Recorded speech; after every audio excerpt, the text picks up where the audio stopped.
تخيل معايا نازل تشحن عربيتك الكهرباء وفجأة تروح المحطات تلاقيها والعة والكابلات مسروقة منها. المشهد ده بقى متكرر كتير قوي في امريكا واوروبا، وفي نفس الوقت اسعار تسلا المستعملة في احسن وقت في التاريخ.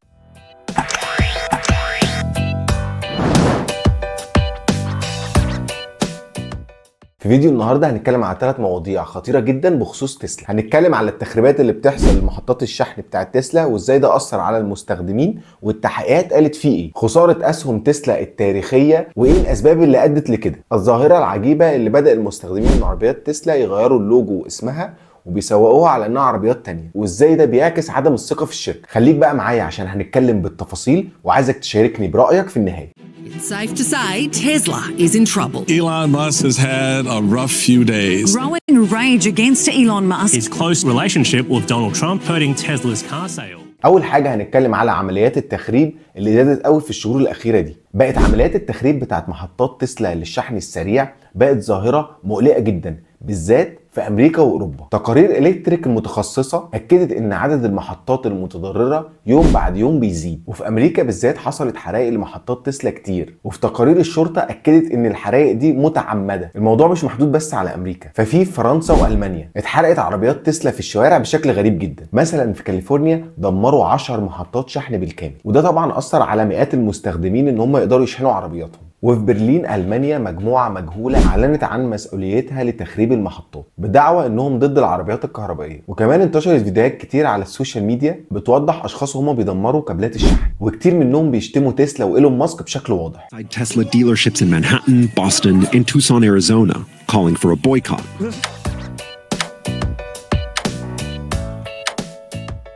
الحكومة الأمريكية طبعا فتحت تحقيق رسمي عشان تعرف مين المسؤولين عن التخريبات دي. تسلا أعلنت إنها هتصلح محطات الشحن في أقل من 48 ساعة، وفعلا عملت كده. لكن في سؤال هيجي هنا، هل مجرد تصليح محطات الشحن يكون كفاية؟ ولا الهجمات دي هتفضل مستمرة وتأثر أكتر على سمعة شركة تسلا وقدرتها على التوسع عالميا؟ بعد ما شفنا المشاكل في محطات الشحن نروح بقى لموضوع تاني، وهو انهيار أسهم تسلا. تسلا فقدت أكتر من 26.6% من قيمة أسهمها في آخر شهر بس. السهم كان حوالي سعره $337 في نص فبراير، ونزل ل $222 يوم 10 مارس، وبعدين في الوقت الحالي رجع ل $246. الخسارة دي حطت إيلون ماسك تحت ضغط عمره ما واجهه قبل كده. وعشان نفهم ايه الاسباب ورا تراجع اسهم تسلا، في 4 عوامل رئيسيه. اول حاجه مشاكل الانتاج والتسليم. بعض الموديلات زي سايبر تراك واجهت مشاكل كتير قوي في التصنيع والتسليم، وده خلى زباين كتير قوي يفقدوا الثقه في الشركه. تاني حاجه التضخم وارتفاع الاسعار. مع زياده معدلات التضخم وارتفاع اسعار الفوائد، تكلفه امتلاك عربيه كهربائيه بقت صعبه شويه.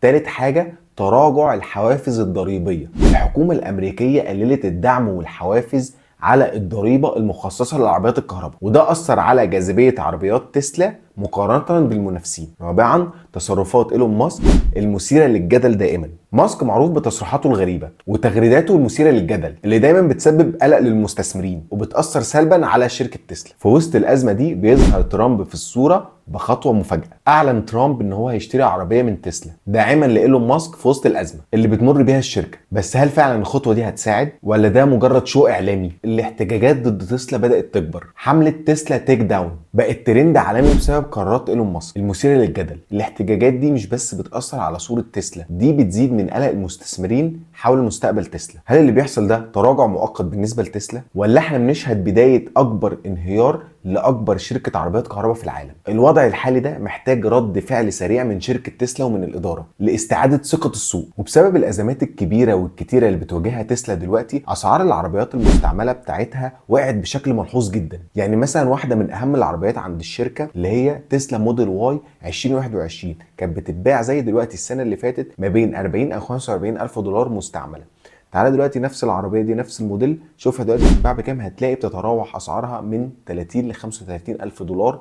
فالسعر نزل جامد جدا. من الحاجات الغريبه برضو ان بقى في ملاك العربيات تسلا بقى بيلزقوا ستيكر على العربيه بما معناه انا شاريها قبل ما ايلون ماسك يبقى مجنون. الاستيكر ده مش بس بيعكس موقفهم الشخصي من التطورات المثيره للجدل حوالين ايلون ماسك، لكنه كمان بيدل على حاله التوتر وعدم الثقه اللي بقت موجوده بين المستخدمين بسبب الاحداث الاخيره. ده كمان بقى في بعض الملاك بيشيلوا اللوجو بتاع تسلا ويحطوا لوجوز ثانيه بتاعت شركات ثانيه زي هوندا او اودي علشان يبعدوا عن اي جدل مرتبط بالشركه. الشركه. وفي نفس الوقت المنافسين زي فورد ومرسيدس بالاضافه الى شركات صينيه زي BYD بداوا يجذبوا عملاء كانوا مهتمين بتسلا بسبب انخفاض اسعارهم وان مفيش جدل حواليهم. بعد ما وضحنا التخريبات اللي حصلت لمحطات الشحن بتاعه تسلا وتاثيرها الكبير على المستخدمين وانهيار اسهم تسلا والظواهر الغريبه اللي بدا ملاك عربيات تسلا بيعملوها، نقدر نقول ان تسلا بتمر باصعب ازمه في تاريخ. في سؤال بقى بيطرح نفسه دلوقتي، هل في فعلا مؤامره ضد تسلا والعربيات الكهرباء، ولا الاحداث دي كلها نتيجه افعال ايلون ماسك